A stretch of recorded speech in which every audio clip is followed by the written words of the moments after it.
So when he talked about regenerative agriculture, in his mind, organic was already sort of the launching pad from which you step forward into these other conversations. Because he would say regeneration really goes beyond agriculture. If you can regenerate a farm soil, you can regenerate a farmer. If you regenerate a farmer, you can regenerate a farm community. If you regenerate a farm community, you can regenerate urban areas. And so he saw it as this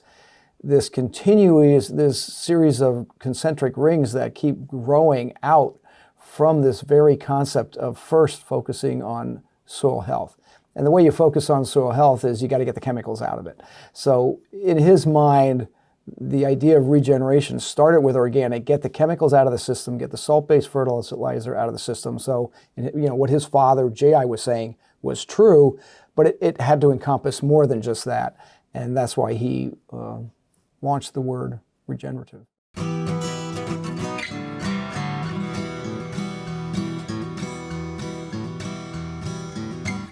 Welcome to the Real Organic Podcast. I'm Linley Dixon, co-director of the Real Organic Project. We're a grassroots, farmer-led movement with an add-on organic food label to distinguish organic crops grown in healthy soils and organic livestock raised on well-managed pasture. You just heard from Jeff Moyer, CEO Emeritus of the Rodale Institute, a position he held since 2015 after serving for 30 years as Rodale's farm manager. Jeff spoke with Dave last fall to better understand the intentions for the word regenerative after its introduction into this agriculture space by Bob Rodale.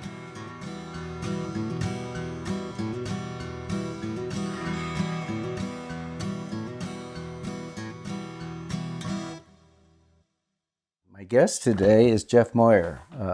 Jeff is executive director of the Rodale Institute, and Jeff, you're out and about. You're a hard guy to catch. Actually, you're very busy. You do a lot.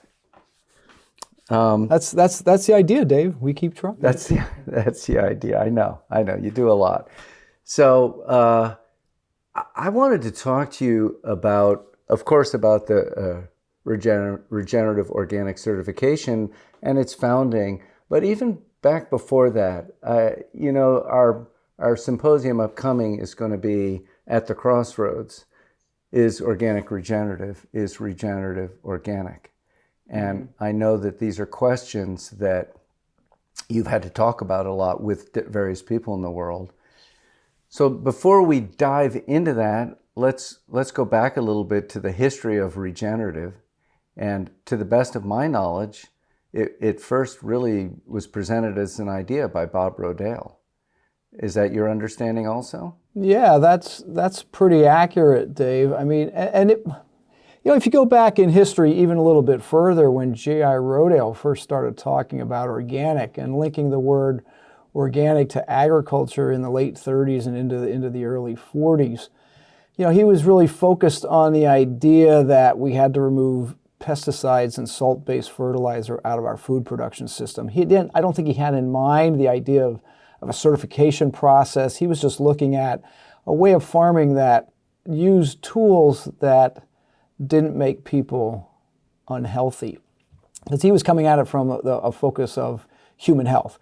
That's where he lived. He was concerned about his own personal health. His father died young, his uncles died young, and so he didn't want to die young. And he said he went to hear a lecture at one point in time back in the 30s. It was a way information was transferred, was either through magazines or through lectures. And he heard a lecture around, the story was, you are what you eat, that sort of thing. And he said, boy, that makes sense to me. I need to start eating better, eating healthier food.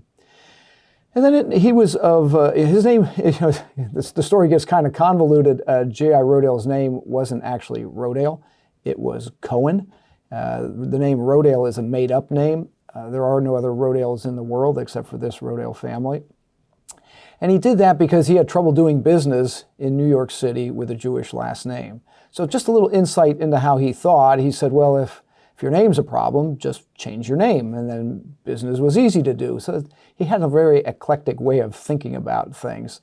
And the same thing spilled over into his concept around food. He was obviously, being Jewish descent, he couldn't ignore what was happening in Europe to Jewish people leading up to World War II. And he sort of thought to himself, well, if it happened in Europe, it could happen here. Part of the problem is Jewish people aren't farmers traditionally. They are businessmen and other things. In fact, in some countries in Europe, it was against the law for Jewish people to own land. So he decided that he was going to buy a farm. He bought a farm here in Pennsylvania, not knowing anything about agriculture, being a business person. And the idea that he wanted to have healthy food, he called in experts. The experts come in and they started talking about input agriculture. And obviously I wasn't there at that point in time, but I'm pretty sure the conversation went, and from his writings, the conversation went something like, Mr. Rodale, you're a modern businessman. You want to have a modern farm. It's all about inputs in, outputs out. Made sense to him. That's how factories work, until they started talking about what those inputs were.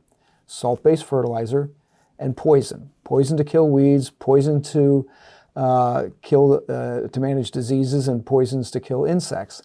And he said, okay, how, he asked a very simple question, a question that all of us really should consider asking, but as farmers we don't. He said, what magic takes place in the soil to turn poison and salt into healthy food? How does the soil do that? And of course the answer is it doesn't. That's not what happens. And he said, then why do you use those inputs if the goal is to make people healthy? So he started out from this strange concept that we should be managing our farms in a way that makes people healthy. Now we've expanded that model to include climate health as well. But keep in mind, back in 1942 or 1940, when he purchased his farm, the idea of climate change really wasn't being discussed. Along comes Robert Rodale, and thinking about how we want to expand and grow organic agriculture, he knew that we had to give certain components of it away. And so he was an advocate for having the USDA take on the word organic. And even today, 50 years later from those initial conversations, people still are arguing whether that was a good idea or a bad idea, and I guess it's probably some of both. But he recognized when you give something away, you obviously lose control. And so one of the things that we gave up early on was the concept of continuous improvement. We lost the idea about social justice that was sort of involved with farming and the way we treated farmers. We gave up a lot of things around soil health, unfortunately, and we gave up conversations around animal welfare as well. And so he started thinking about organic in a different way. He was not, think back around that same period of time, the word sustainable was gaining some traction. Bob Rodale was never an advocate of using the word sustainable. He would say sustainable is a weak word. It doesn't really say much, or then again, it can say everything. So it means everything and it means nothing at the same time, although marketers liked it. So every food company had a sustainability label, which was pretty meaningless. Every organization had a sustainability committee or a team or somebody on board that was looking at sustainability. And what does it really mean? So as a marketer, you run out of ways to package that word. You can only say new and improved or light and natural so long, and then you got to come up with another word.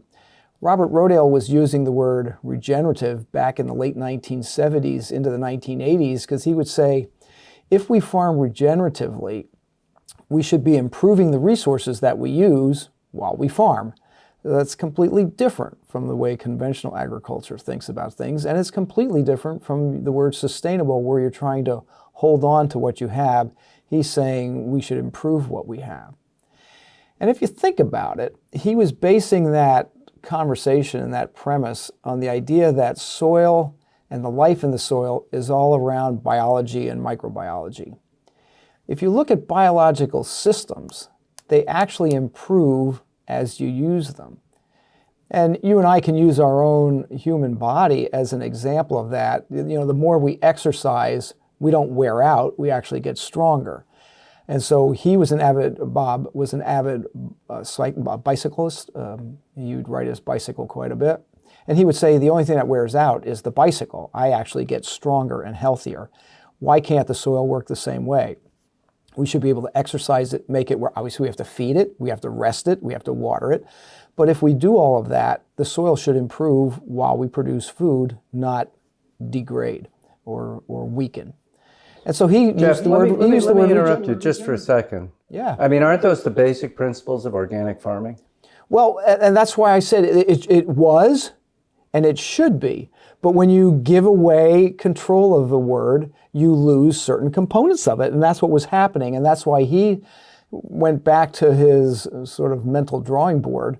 One of the things that Bob did that I think was kind of interesting, he ran a publishing firm. The publishing firm at that point in time was doing quite well financially. And he really could have afforded himself any luxury he wanted to. The luxury that he gave himself was time to think and time to travel and talk to other people who were spending time thinking about these concepts that were intriguing to him. And as he developed that thought process, he came to the conclusion that the word regeneration and regenerative ag, when linked with organic, strengthens that word. As you know, and you sort of alluded to in your preliminary conversation with me, the word regenerative right now is kind of a weak word. It can mean what people want it to mean. And we're really interested here at Rodale Institute in strengthening that word and linking it to the word organic so that it has real integrity. Yeah. Good. It's interesting. I've also, for this symposium, I've talked to Will Brinton, who was there the day that Bob announced the release of the Regenerative Agriculture Initiative, and also to Elliot Coleman. And Bob went on Elliot's trip to Europe back in the late, probably 79, maybe 80, which was with the USDA scientists as they were developing their first definition of organic. And they did a very good job on that first one. And they did a pretty good job on the law. The problem has not been actually the law. The problem's been the enforcement of the law. Yeah, the law, you're right. The law is really good. The regulations around the law get really challenging. And then the way that we implement those regulations gets even more challenging. Yes, I agree completely. Of course, we got to speak on the stage together in Jacksonville when we were trying to bring the USDA back into a little greater sanity and respect for what organic means. Okay, so when Bob Rodale was talking about regenerative agriculture, he was in fact intending it to be based on the foundation of our understanding of organic. That was actually before the law was even passed. That was 10 years before the law was passed. So that's when organic was mostly just being defined by groups like NOFA and California Certified Organic Farmers and MAFCA. And he was saying that there was something even then that maybe was being left out. And it's interesting. I would point out that organic as a movement in America really exploded with the Vietnam era movement of young people looking for a real alternative to what they saw as conventional everything, conventional agriculture, conventional business, conventional gender roles. So even at that point, did he feel something important was being left out, or did he feel that important thing had been there and was being neglected? Yeah, well, I certainly would never presume to speak for Robert Rodale or have real great insight into his thought processes. But in the conversations that we had, some of those initial conversations about regeneration, I was a little bit confused because, like you, I would say, well, that's already inorganic. Why? And he would say, well, it is, but it is not clearly defined. And so he was looking for a way to sort of put it on paper, for lack of a better term, that those things belong in organic. So when he talked about regenerative agriculture, in his mind, organic was already sort of the launching pad from which you step forward into these other conversations. Because he would say regeneration really goes beyond agriculture. If you can regenerate a farm soil, you can regenerate a farmer. If you regenerate a farmer, you can regenerate a farm community. If you regenerate a farm community, you can regenerate urban areas. And so he saw it as this series of concentric rings that keep growing out from this very concept of first focusing on soil health. And the way you focus on soil health is you got to get the chemicals out of it. So in his mind, the idea of regeneration started with organic, get the chemicals out of the system, get the salt-based fertilizer out of the system. So, what his father, J.I., was saying was true, but it had to encompass more than just that. And that's why he launched the word regenerative or ag. Okay. And I would call what we're talking about here, I would call it real organic. I would call it regenerative organic. I would accept either one of those as terms that I think at the moment are fairly synonymous. We can talk about that. That'll be interesting. Yeah. Do you, it seemed that died down, that his idea did not explode on the scene and gain much of a following, either from farmers nor from eaters. It obviously, the term regenerative agriculture had a rebirth. My understanding is it was something really from Midwestern farmers, by and large farmers who were not organic and did not want to be organic. I think there's a cultural thing where they consider organic to be something that they do on one of the coasts, and and they probably vote the wrong way and they eat funny food. But these were good farmers who understood that their soil was not being well cared for at all by the practices that were being completely, they were ubiquitous. Everybody was farming in that way by and large in the Midwest on these big farms. And there was a group of pioneers who said, we need to bring in, they wouldn't use the words bring in something organic, but it is exactly what they did. They brought in cover cropping and crop rotation and integrating livestock. They did not abandon herbicides by and large. Right. So it was not organic, but it was a great improvement over what was being done before. I think they still got a lot of resistance from the community around them, from their neighbors. I've talked to some of the earlier regenerative pioneers, and they said they really were not popular people in their community because of their newfangled ideas. Yeah. Of course. What do you think of that? Yeah. Any time you sort of set yourself apart from others in your community, you get resistance, and you're absolutely right. As Bob Rodale thought about regenerative ag and linking it to the word organic, it didn't go anywhere. People were like, "Boy, that's too hard. It's too hard of a word to think about." As I said, Bob spent a lot of time thinking, and that was his luxury. And he would come up with thoughts and ideas around that, and people would say, "Oh man, that's too complicated. I don't understand that." If you have to explain it longer than the elevator pitch, how do we get people to buy into that? Let's just stick with the word sustainable, because everybody likes that word. It's real simple. It's sustainability.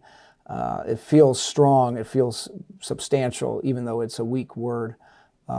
You may know Greg Bowman, the journalist and writer, said to me one time, and I've used his words many times.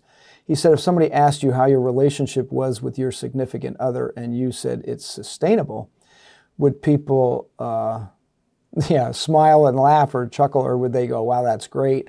I don't think they'd say that's great. So he would say, why is our relationship with the soil or with our food simply sustainable? But if you said things are regenerative or regenerating, people feel positive about that. So I think Bob was on the right track, J.I. was on the right track, Bob was on the right track, and now the rest of the world is sort of catching up, and people have begun to realize, and when you talk about, you were mentioning folks that use the word regenerative and don't think about organic, they're really focusing in on carbon. People want to simplify things, so if they can simplify the whole concept down to carbon sequestration, well, that makes life relatively simple and easy for them.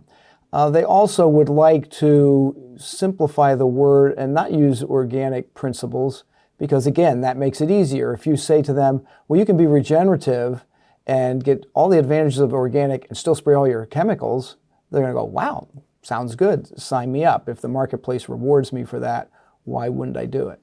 So you're absolutely right, Dave. I mean, in some in some ways, it is an improvement over conventional agriculture because you are hopefully going beyond just cover crops and using crop rotations and those sort of concepts and tools that are deeply embedded in organic production models. But then how do we wean people off of that chemistry? And again, I tried to liken it back to our human body, as Bob did when he talked about exercising and wearing out. You can say you're an athlete, but if you smoke 2 packs a day, no doctor is going to say, oh, well, if you want to get healthier, if you want to become a better athlete, smoke 3 packs. That'll really help you along. No, they're going to tell you to stop smoking. You got to get that out of your system. And we have to do the same thing with soil health. If we want our soils to be healthy, we can't continuously dump millions of tons of chemicals on the soil and not expect degradation to take place. So it's a concept that needs a lot of work. It needs a lot of science and research. And that's what we're doing here at Rodale Institute, trying to put the story of science and fact-based data into this concept of regenerative organic agriculture. There is a bit of a battle going on for the public imagination and around this, and this battle is being fought by some extremely talented PR people, and I'm just curious. You know, I've interviewed Michael Pollan a couple of times, and he's a really interesting guy to talk to. In the first interview, he said something that kind of took me aback, and he said, you know, organic has done so much that's really good, but the one thing they missed was climate. And that's what regenerative is completely designed to address. And I thought there are 2 terribly wrong things about that statement. One is that organic didn't talk about climate because nobody knew that farming was impacting climate. But in fact, I believe that real organic farming, regenerative organic farming, does address climate as one of the many beneficiaries of farming in that way. So I think he was just mistaken about that. The other thing he was mistaken about is that regenerative agriculture was created to address climate. I don't believe that's true. I think it was created by Midwestern farmers to stop using such expensive inputs and to build up their soil health. And I think many of them were in fact climate deniers. That's fine, that was their belief system, but I think it's a little bit of a rewrite of history there to say that this was created in order to address climate.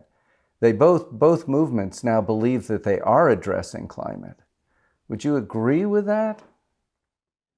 Yeah, it gets complicated as you know, even though it's relatively recent history. I think a lot of the folks that began to focus on the word regenerative agriculture did link it to climate early on. And again, mostly around carbon. Not so much they were saying, okay, if we can sequester carbon, we're regenerative, and that's good. Everybody wants to simplify things.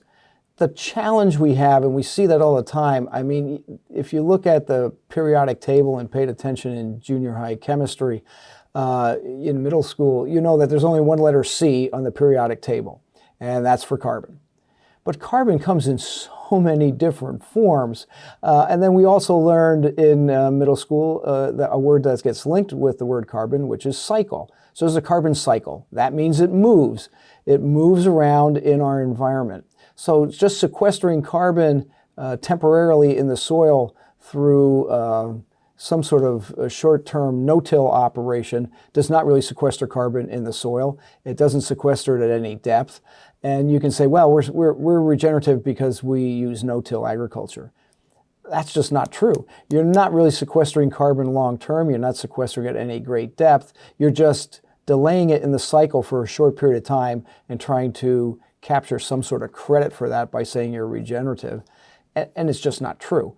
The fact that it's not true doesn't mean people don't want to latch onto it. Can I get you to go back and revisit what you just said and slow it down? And again, this podcast is listened to by many farmers, but it's also listened to by many civilians. So I think it's important and it's confusing to people, as you say.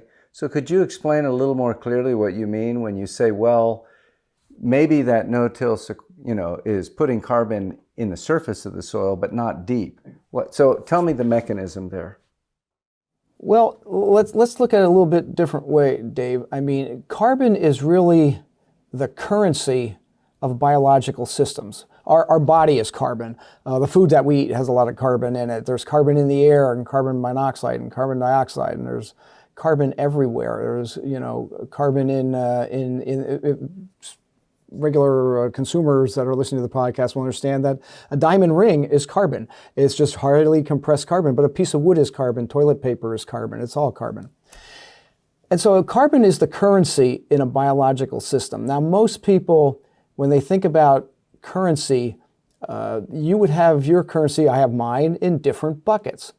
You have some buckets of currency that you're going to spend rather quickly. So that could be your debit card or cash that you have in your pocket, which is just going to cycle through your own personal system rather quickly. Many of us have longer buckets that have long-term currency sequestered in it. So you may have a vacation fund where you're saving that currency for a year or 5 years to take a vacation. You may have a retirement fund where you're going to save that money for decades. And then you may invest in, like in our case at home, we have a farm. So you're investing in an asset, that currency is invested in an asset that's going to last generations, you hope. Well, the currency in the soil, that carbon, is stored in different buckets as well. Some of those buckets cycle through the system rather quickly. Some get stored in buckets that are stored for a long period of time. And then some that are stored for thousands of years or you look at oil deposits in the soil, they've been stored for millions of years in that currency bucket. And now we're releasing that currency into the marketplace where we have to deal with it. So when you look at that currency and you think about carbon in that term, it relates to agriculture. As I mentioned, the way we put implementation strategies to work on our farms has a huge impact in which bucket that carbon is going into. Our goal should always be to get that carbon, that currency, into a bucket that's stable and lasts a long time. The longer it lasts, the better it is for the climate. And that's where we see a big difference. So saying you want to sequester carbon is like saying you want to put money in your pocket. But what are you going to do with that money? What bucket are you going to put it in, and how is it going to help or not help the climate? That's the important conversation. So many folks have sort of linked the word regeneration to a regenerative ag to carbon. It's all about carbon sequestration. So let's just do that. And we can still spray our herbicides because there's nothing to do with that as long as we're capturing carbon. And so it's just, it's a bad story. It's so much more complex than that. But anytime something's complex, it's hard to pull apart and decipher and think through, especially for the average person who may be busy with many other things in their life, not as focused as you and I might be on this part of the conversation. I have been told by soil scientists that the no-till is very good at getting carbon into the top inches, 3 inches of the soil, and that organic with tillage is better at getting it deeper into the soil. Is that your understanding as well? Yeah, we have a lot of data that proves that to a fault almost. Yeah, tillage is not the enemy. How you till and when you till. If you till in a conventional system, it's absolutely the worst thing you can possibly do because you're breaking up soil structure. You're eliminating any sort of photosynthesis that might take place in the system. Whereas in an organic system, if you till the soil and get cover crops established immediately, you can mitigate the impact of that tillage rather quickly. What happens in conventional no-till, going back to that carbon scenario in the currency bucket, what you're doing is you're putting carbon almost in the form of tissue paper in the top layer of the soil, and as soon as it's exposed to oxygen, it volatilizes back into the atmosphere. So it's just a very short cycle. You're not really sequestering carbon because you're not doing anything to sequester carbon if you think about it from a biological perspective. Whereas when you're working with organic systems that are focused on soil health, and not, I think you'd agree, not all organic systems are focused on soil health to the point where some organic systems don't even have soil in them, so they can't be focused on soil health. Some certified organic systems. Exactly. But not what I would call organic and not what you would call organic. That's what the true, USDA is calling organic. but that USDA controls that word. They own that word, and I think we have to live with that. And we know that making changes to the government, to the USDA's certification standard is quite challenging. It's not a very dynamic standard. It's one of the issues we have with the USDA holding that standard is that it isn't dynamic. It doesn't take into account any future science or ways to improve the standard. You can weaken it, of course, as people find ways to circumvent regulations. That's what some people try to do, but it's difficult to strengthen it. That's why we created the Regenerative Organic Certification Standard, so that we can put a dynamic component to the standard. Yes, the USDA part of that regenerative organic, the word organic, is owned by the USDA, and we focus on what their regulations are. But then with the word regenerative, we have the liberty to add new pieces to that are dynamic. We also have a sort of a three-legged stool to manage that word. We have nonprofits that are involved. For example, Rodale Institute, and then the Regenerative Organic Alliance are nonprofits that hold that standard. But then we also brought into the conversation the third leg of that stool, which is the marketplace. So we have a lot of brands that have a voice in how that standard gets presented through the megaphone of labeling and marketing of their products into the marketplace. So it allows us to have a very dynamic and engaging standard, rather than the static standard that we have with just simply with the USDA. Yeah, I actually wish the USDA standard was static, but it's changed quite a bit over the last 15 years. You wish it was static in the right way. Yeah. I think it's Instead really of dynamic been eroded. in the wrong way. Yeah, it's really been eroded, and that's why we created what we're doing, and I expect it's why you created what you're doing. Yeah, and I think that's to be expected, because what you see and are concerned with the word regeneration and regenerative ag without the word organic is you're going to end up with a race to the bottom. That's just human nature. How can I meet whatever some segment of the community or marketplace thinks about regeneration? How can I meet that goal or that standard as cheaply and as quickly as possible? So it becomes a race to the bottom. What we're trying to do with our standard is to try to create a high bar that really pulls everyone up. So everybody looks at that and says, oh, we want to move our standard higher to achieve that level versus a race to the bottom. Yeah. For me, it's really important that my first focus is not on creating a new brand. My focus is on creating a movement. And when we have a movement of informed people who care, then we, have a way of gathering around a brand. But brands can be taken over. We know that. We've seen it happen. But if you have a really informed movement, you can't easily take away their knowledge and their understanding. So, I think we're really focused on outreach, both, of course, to farmers, that they pretty much get the biology part. They just don't understand what's happening in the marketplace, and suddenly the world is changing around them, and they didn't see it happening. But also to the eaters, because I love Paul Moyer told a story at one of our gatherings, and he said the Tractorcade back in the 70s was this amazing media event. 1,000 farmers driving their tractors into Washington, D.C., but nothing changed. And he said the reason is because they didn't have the eaters. The eaters like to read about it, but it wasn't a movement of the entire community, and that's what we need to build. And that's what we're working on. So I know it's what you're working on. Right. So just to go back for a minute, because there's a lot of talk about tillage these days. Yeah. And I think there's a lot of misinformation going on, and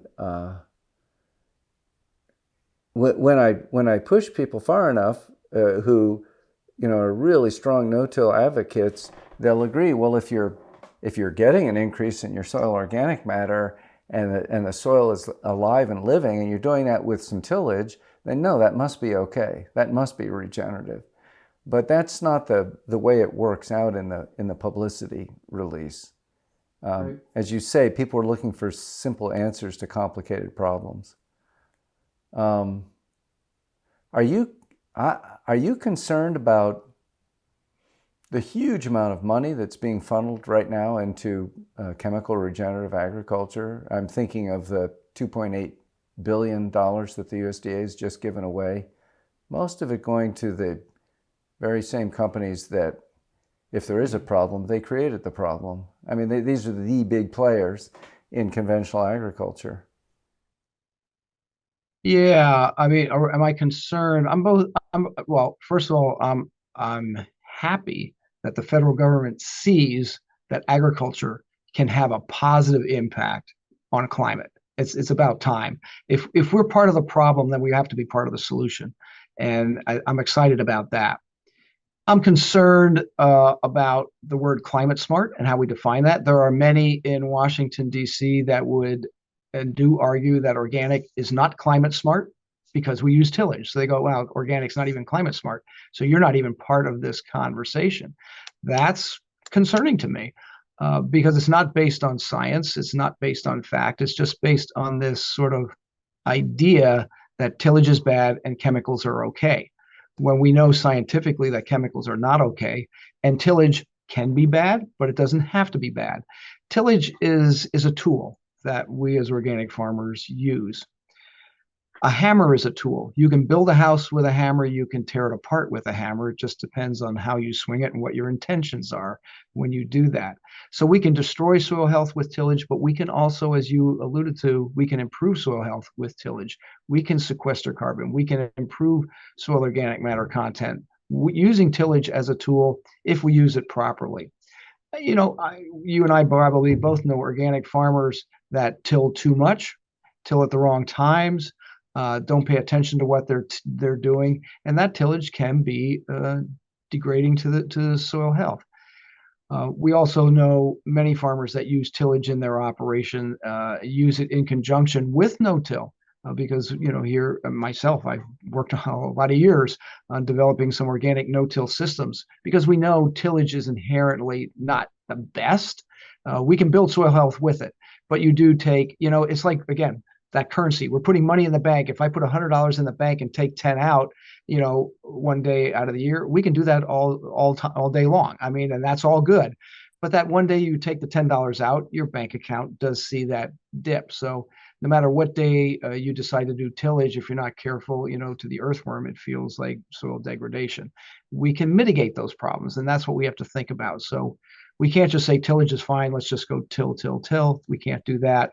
But we also should be aware as the larger community that spraying pesticides on the soil, particularly herbicides, and then using salt-based fertilizer is highly disruptive to the biological systems of the soil. And we are destroying the health of the soil. And in so doing, we are destroying our own personal health and then ultimately the health of our climate. But even the personal health is worthy of a conversation above and beyond carbon. Yeah, absolutely. Have you done research at Rodale where you have a plot where you're actually putting down herbicide and testing the soil to see what the impact is? Well, yeah, actually, we just published our 40-year report from our farming systems trial. Much of the data that was used to build the current organic standards that we have here and around the world came out of our farming systems trial in the early years.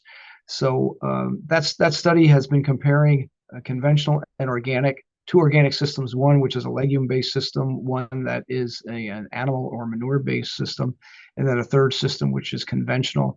And that's all done with grain crops. And we've been looking at that, as I said, for 40 years and comparing that. At the same time, we started probably about 10 years ago, we started an experiment called the vegetable systems trial. We wanted to focus on a crop or crops that consumers eat directly because the ability to track the impact of those crops on human health is much easier. The supply chain is much shorter. And there we're comparing two organic systems, one with no-till, one with more tillage, to a conventional system that uses fungicides, insecticides, other pesticides, and salt-based fertilizer.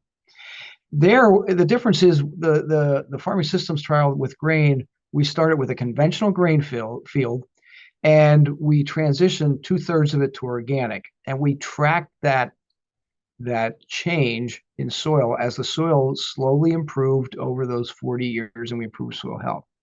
With the vegetable systems trial, we did it backwards. We started with a field that had been organic for 50 years, and then we started to apply pesticides and salt-based fertilizers to it. And we're tracking the degradation of the soil against the degradation of the nutritional quality of the crops that it's producing.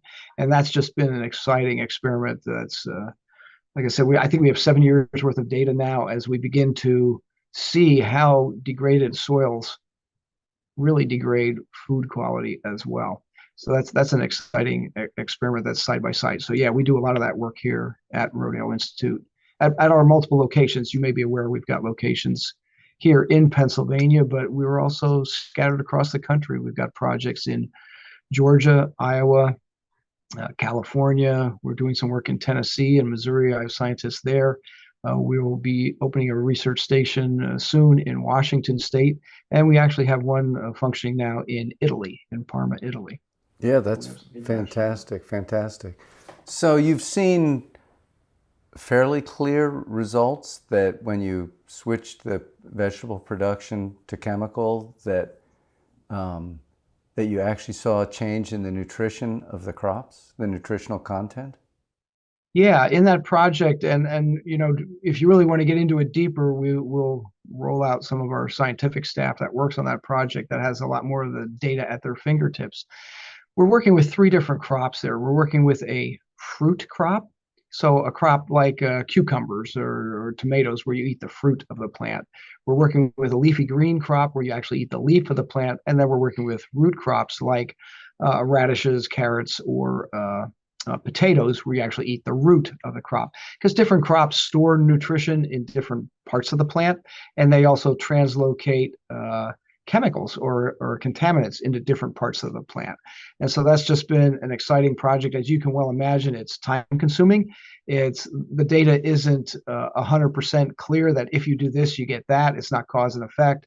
The data gets cloudy and muddy, and it takes time to decipher all of that and weed out what's really happening. I guess, you know, all I can say is in the short term, without having a scientist in the room with me, is that we're seeing huge differences in the impact of the way we farm on the quality of the food that we're producing. Some of it's not macronutrients that you and I might think of, you know, sort of off the shelf, but some of it's in the flavonoids, the anti-inflammatories that the soil and soil funguses translate into a plant that we get to consume. One of the materials we're really looking at is an amino acid called ergothioneine. Ergothioneine is really interesting because it helps the human body fight off certain neurological diseases like attention deficit disorder, Alzheimer's, and autism. And what do we see on the rise, you know, nationwide, of course, all of those illnesses and diseases. And then we are also, I think ergothioneine helps with certain cancers. Your body fight off certain cancers like colon cancer and stomach cancer. So it's really interesting to see, because we know from looking at medical records that we have anywhere from 30 to 50% less ergothioneine in our body than we did 40 or 50 years ago. So that's huge. We know that spraying Roundup, for example, kills some of the mycorrhizal fungi in the soil. We don't spray it as farmers to kill mycorrhizal fungi, but that's one of the side effects. And that's having a huge impact on our personal health above and beyond the chemical itself, the impacts that it's having on that soil microbiology. So it's fascinating work. Love to go. We could probably spend a whole day just talking about the data coming out of our farming systems trial and our vegetable systems trial. And those are just 2 of the many projects that we're working on. That's wonderful, Jeff. I've actually followed your work on ergothioneine for quite a while, but it's only one of many thousands of substances, tens of thousands, yes. So it's one that we name, but the impact on this really complex web in the soil that we are part of and that affects us in so many ways that we don't even understand. That's right. You know, I was at we don't understand. Just to say the tip of the iceberg is probably giving us too much credit for what we understand. It's such a minute amount of understanding that we have between the link that we as humans have with soil. We cannot divorce ourselves from the soil. We try many times. It doesn't work. I'm not suggesting that if you eat hydroponic lettuce, you're going to get sick and die. That's not true. If you ate nothing but hydroponic food for your entire life, you would die and you would not be healthy. Because we're not smart enough to know what to put in a bag to produce a human. We can produce a head of lettuce for 30 days or 45 days, but we can't produce a human for 90 years or 100 years. So it's very complex. And we do eat food from many different sources. Most of us as humans, we have a very diverse palate. We're fortunate and blessed in that regard. So there's challenges there, but it's not hard for most people to grasp the idea that the way we treat the soil that produces the crops is really the way we treat ourselves.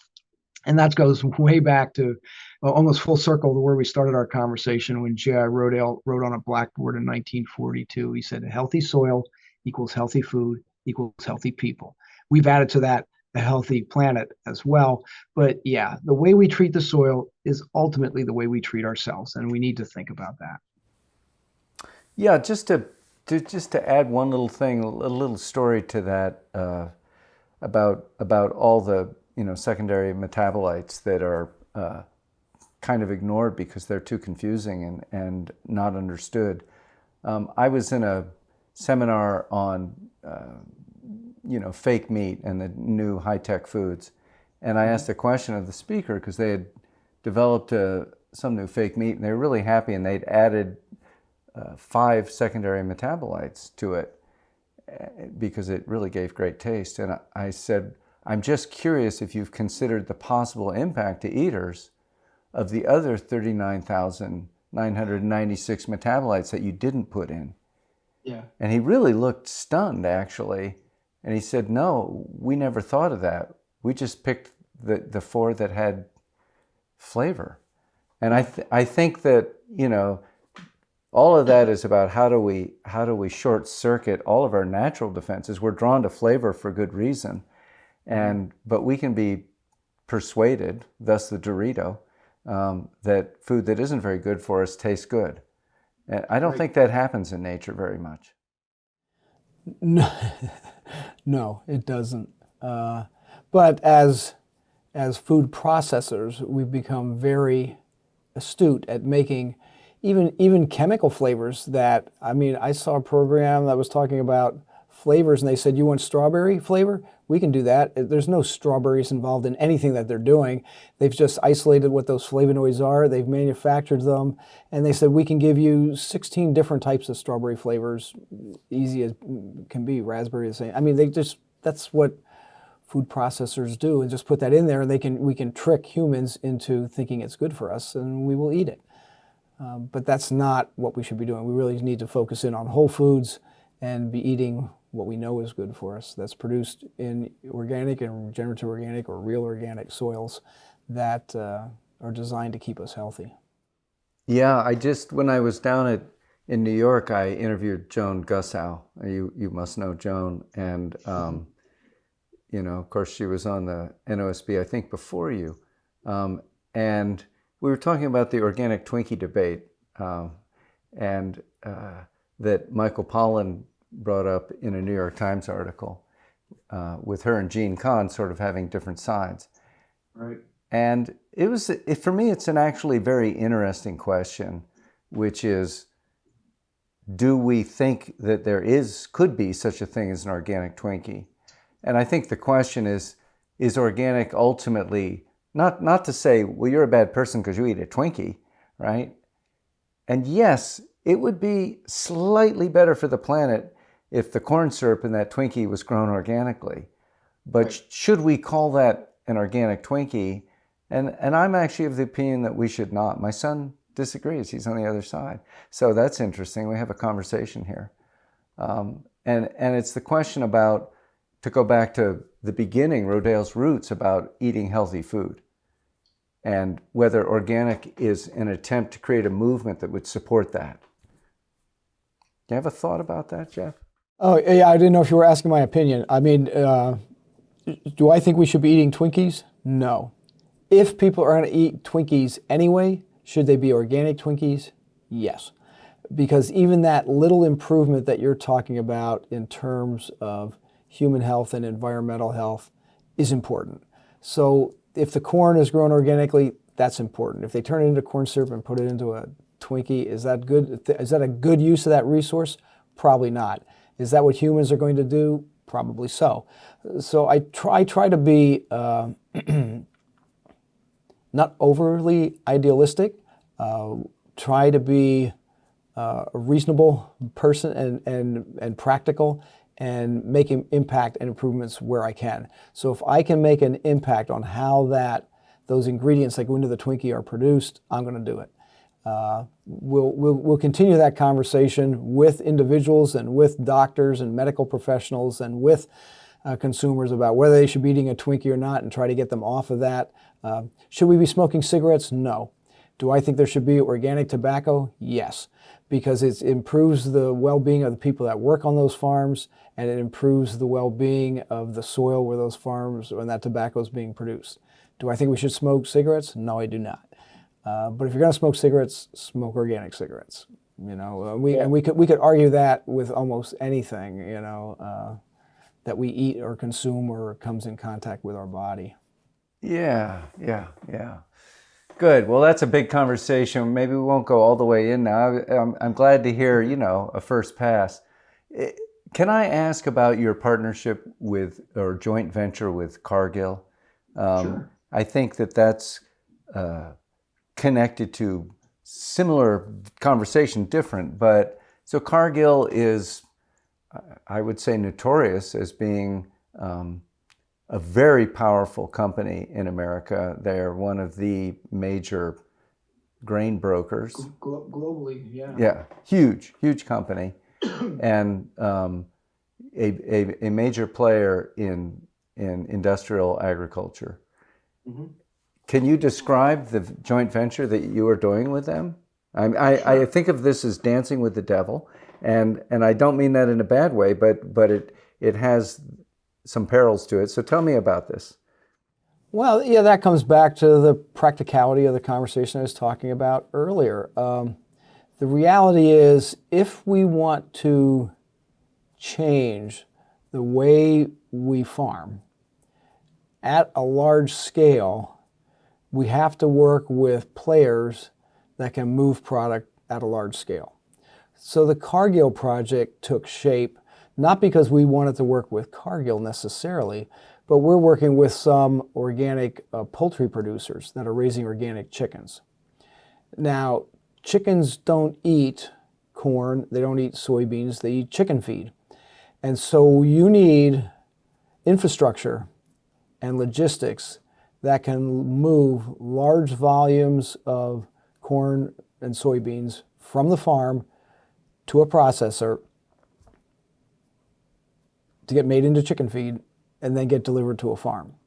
And you need to do that 365 days a year, even though corn is only harvested in 1 month out of the year and soybeans roughly the same time. So you need storage, you need logistics, you need processing, and you have to do it at scale. If somebody had billions of dollars that they wanted to invest in an organic company to do that, that would be wonderful. If we can work with existing logistics folks, which is what Cargill is, and transition parts of their enterprise to organic, so we can have certified organic storage facilities, certified organic processing, work with farmers to transition them to organic at scale. And for our project, we were looking at 150,000 acres, so it's not millions of acres, but it's not inconsequential as well. To transition 150,000 new acres of grain to organic over a 3-year period is the goal of that project. We had to work with someone who could handle those logistics. And so if you want to do that, you're either working with Cargill, Bunge, or ADM, and that's who does that work. And we're working with Cargill. Are we trying to greenwash Cargill with Rodale Institute? Absolutely not. They know that, we know that. And quite honestly, there's not enough green paint in that little bucket to cover Cargill. And they're well aware of that. and that's not our goal. But our goal is to work with people who can help farmers transition to organic. So we're working with farmers that Cargill's already picking up at. So the Cargill truck already comes to their farm. They already own the freight cars and the rail lines and the processing, and we can make that happen. Otherwise, we're continuously working at very small scales, knowing that the problem is big and we need to work at larger scales to move larger components of the industry. Yeah. Do you feel that the project is, at the moment, showing to be a success? We're doing everything in our power to make them a success. What Rodale's function is, we are the consulting arm working on the ground with farmers. That's our component. We know nothing about logistics at that scale or processing. We know something, but very little about poultry processing at that scale. You know, when you're talking about, Bell and Evans, 11 million chickens on the ground at any one time, that's a lot of poultry, and they eat a lot of feed, and we got to move that in that direction if we want to get organic chicken into grocery stores and supermarkets around in this case, the East Coast, but around the country and around the world. Do I think every chicken should be raised in a small flock? Yes. Does the practicality and reality of the situation say that's not going to happen? Yes. And so I'm going to work where I can to make the greatest impact and the greatest improvement.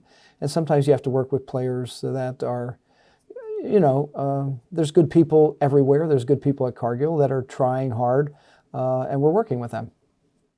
And is the transition for those farmers that you're working with being successful? Are they pulling off organic production pretty well? The ones that we're working with, yes. Are there challenges in getting people to transition? Yes. It's hard to get people to make a change. Even if they see it as a positive change and they see the marketplace there, it's still a little bit challenging. We're very fortunate in that project to be able to offer long-term marketing commitments.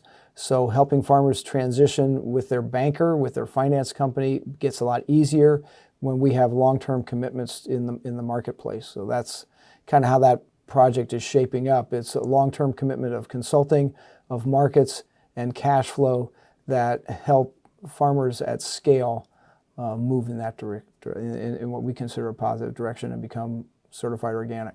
Sure. Okay. Good. Well, I have any of those transitions actually, have they reached organic certification yet, or are they still in that 3-year period?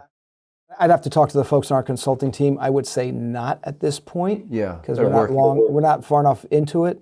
But people are moving in that direction, and they're working with their certifiers to do that. And of course, since Rodale's involved, our focus is around soil health and helping farmers do it in, I hope, what you would consider, but certainly we do, the right way, and that they're moving in the direction of ultimately of being regenerative organic. Yeah, great. So I have one other question.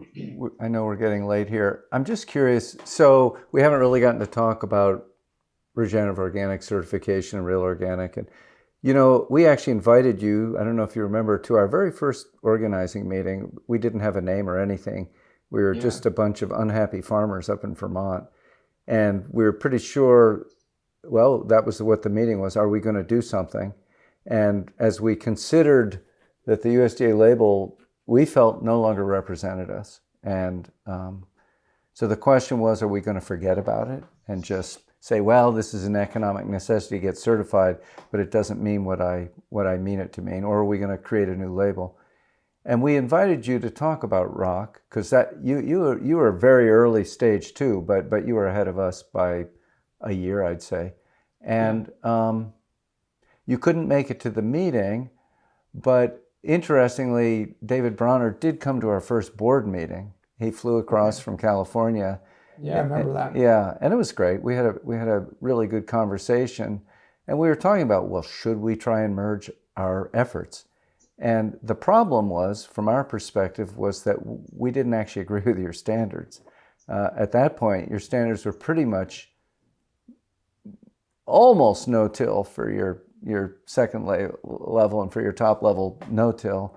And as a group of farmers, we actually didn't believe that was necessarily optimal. So it seems that your standards have shifted since then to actually be very similar to ours in that you're talking about reducing tillage where possible, but focusing on soil health. And is that true? Did I understand that correctly? Yeah, I would say that early on we had some standards that were probably unrealistic for some growers. It's, as you can well imagine, it's difficult to create a detailed standard that works on every crop in every landscape across the globe, within every culture. And how do you do that in a way that makes sense? When you're looking at specific targets around soil health, animal welfare, organic standards, and social justice for farm workers. So it's a complex standard. We're fine-tuning it all the time. That's my earlier points around being dynamic is part of that. We are able to listen, make adjustments if we need to. We have task force and committees that work on individual, I don't want to say complaints, but non-compliances that folks want us to address to see if we can look at that. We had one, for example, that was a social justice issue focused on work hours because we talked about how many hours a farmer or a farm laborer can work. And it turned out that some of these laborers were actually just not moving irrigation pipe, but moving irrigation gates. And so they work very long days, but a good bit of the time is just either sitting in a pickup truck watching the irrigation water flow or even setting your alarm on your telephone and sleeping at night and then waking up and opening a gate or closing a gate. Is it working? Yes. Are they getting paid? Yes. Is it grueling hours in the hot sun? No. So how do we look at that and say, okay, here we can make an adjustment or an allotment, or here we can't or shouldn't? We're dealing with that right now with livestock in Australia, where we talk about inspection of livestock on a routine basis. There's some of the farms and ranches that we're looking at there are literally millions of hectares in size, and you couldn't even fly with a helicopter out there every 3 days and find them because it's just too big and too large. And so how do we deal with that? And we're looking at mechanisms and ways to make adjustments and figure out what makes sense everywhere. It's a big planet. It's a complex agricultural system. And when you look for literally soup to nuts, how do we do that? Yeah. Okay, great. Thank you. Yeah. We should wrap up, but I always like to give every guest a chance to say, is there anything you'd like to say, last words, something important?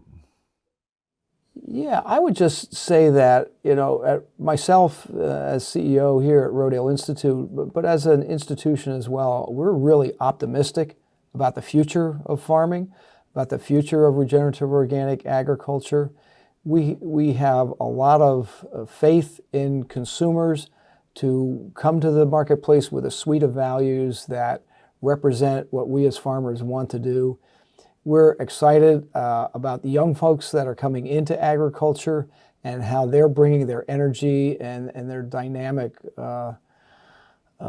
culture to the process as we look at where agriculture will be, not just this year or next year, but 20, 30, 40, 50 years from now. We know just statistically that over the next 20 years, over half of the farm management of the landscape of the United States is going to change management. That's just statistically, it has to happen. It's going to be the largest turnover of land management in the nation's history. There's a huge opportunity in that, and we're excited to be part of the conversation, to be at that table. We're excited to be working with medical professionals as they begin to gravitate towards this conversation around lifestyle medicine and functional medicine and how soil health can impact their patients' health and how organic food can do the same thing. And we're just excited these conversations are taking place. I can remember just seems like a few years ago, I guess it was a few decades ago, when we couldn't get soil scientists to stop talking about soil quality and actually think about soil health. And today, everybody talks about soil health. So we know that the future is bright. We know we can have an impact and that we're going to move in the right direction. And that's what gives us great hope and enthusiasm for every day. All right. Jeff Moyer, thank you so much. It's been a pleasure talking with you today. Yeah, it's been my pleasure, Dave, to be with you and with all your listeners. Thank you for listening to the Real Organic Podcast. Our movement is growing because you're subscribing and sharing these podcasts with your friends, so thank you. Keep it up and leave us a rating and a review as well. As always, you can find a video version of this interview at realorganicproject.org or on our YouTube channel. Join us next week when we'll be hearing from organic no-till vegetable farmer Brian O'Hara. He's the author of No-Till Intensive Vegetable Culture, pesticide-free methods for restoring soil and growing nutrient-rich, high-yielding crops.